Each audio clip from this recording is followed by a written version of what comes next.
यहां से यहां आप अपना नोट्स लिखेंगे, यहां से यहां आप अपना नोट्स लिखेंगे। यहां आप इंपॉर्टेंट कीवर्ड्स, यहां आप क्या क्या लिखेंगे, इंपॉर्टेंट कीवर्ड्स,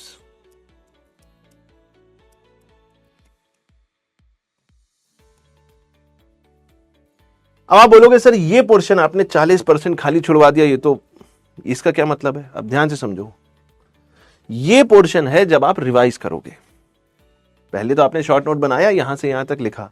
जब आप पहला रिवीजन करोगे तो आपको जो चीज इसमें इंपॉर्टेंट लगेगी, मतलब यहां से यहां तक का जो सार है, जो कंक्लूजन है, जो क्रक्स है, वो क्रक्स यहां पर मैक्सिमम 1 लाइन 2 लाइन में होना चाहिए। अब ये जो पोर्शन बचा है ना, ये पोर्शन अच्छा खासा पोर्शन होगा, क्योंकि आप एक रिवीजन नहीं करोगे। हो सकता है एक बार आप थ्योरी रिवाइज करो, फिर आप जाके प्रीवियस ईयर क्वेश्चन लगाओ, वहां आपको उस टॉपिक के बारे में कोई बढ़िया मसालेदार चीज मिल गई जो आपको लगता है दोबारा पूछ सकता है, यहां हाईलाइट करके लिख लो। नोट्स कैसे बनाना है, ये बहुत बच्चों का डाउट हो सकता है। 30 से 40 सेकेंड में मैं बता देता हूं नोट्स कैसे बनाना है।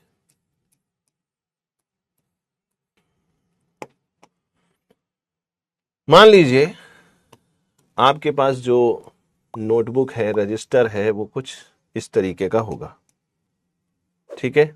तो पहली बात तो यह है कि भाई इसमें मार्जिन्स होने चाहिए, कुछ ना कुछ इस तरफ मार्जिन होगा। अगर मार्जिन नहीं है तो आप मार्जिन बना सकते हो। तो एक मार्जिन तो ऐसा होना चाहिए, ये मार्जिन किस पर्पस से मैं बताऊंगा। दूसरा एक मार्जिन होना चाहिए लगभग इस तरीके का,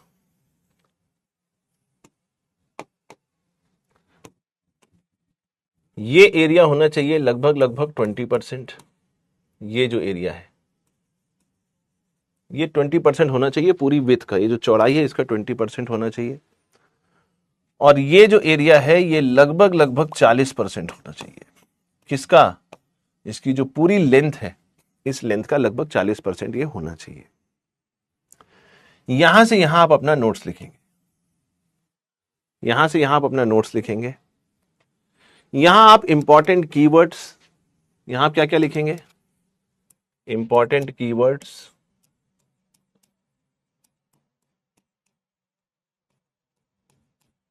इंपॉर्टेंट कीवर्ड्स आपको यहां पर लिखने हैं। कोई लॉ, कोई प्रिंसिपल या कोई बहुत इंपॉर्टेंट लॉजिक आपके दिमाग में आ गया है तो उसको यहां थोड़ा हाईलाइट कर सकते हैं, मेंशन कर सकते हैं, ठीक है। और एक पेज पर कोई एक ही टॉपिक आएगा या सब टॉपिक आएगा।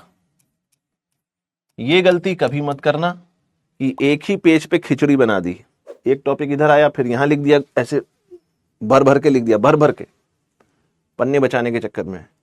जहां पैसे बचाने चाहिए वहां बचाओ, जहां नहीं बचाने चाहिए वहां क्यों बचाते हो। अब आप बोलोगे सर ये पोर्शन आपने 40% खाली छुड़वा दिया, ये तो इसका क्या मतलब है? अब ध्यान से समझो, ये पोर्शन है जब आप रिवाइज करोगे। पहले तो आपने शॉर्ट नोट बनाया, यहां से यहां तक लिखा। जब आप पहला रिवीजन करोगे तो आपको जो चीज इसमें इंपॉर्टेंट लगेगी, मतलब यहां से यहां तक का जो सार है, जो कंक्लूजन है, जो क्रक्स है, वो क्रक्स यहां पर मैक्सिमम 1 लाइन 2 लाइन में होना चाहिए। बात समझ में आ गई?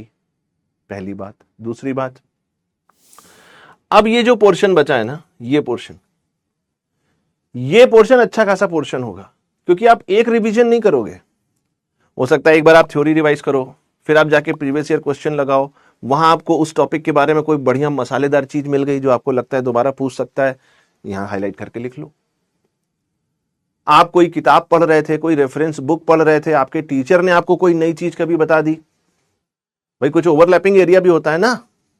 अब ऐसे मशीन और पावर सिस्टम में सिंक्रोनस मशीन एक कॉमन एरिया है, तो हो सकता है वहां पर कुछ इंपॉर्टेंट मसाला मिल गया, वो यहां लिख लिया।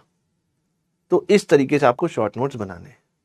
अब जब आप 3 रिवीजन कर चुके होंगे, एग्जाम में घुसने से पहले ही आपका टारगेट होना चाहिए कि जो भी सब्जेक्ट आपने तैयार किए हैं उनका मिनिमम 3 रिवीजन तो आपका होना ही चाहिए।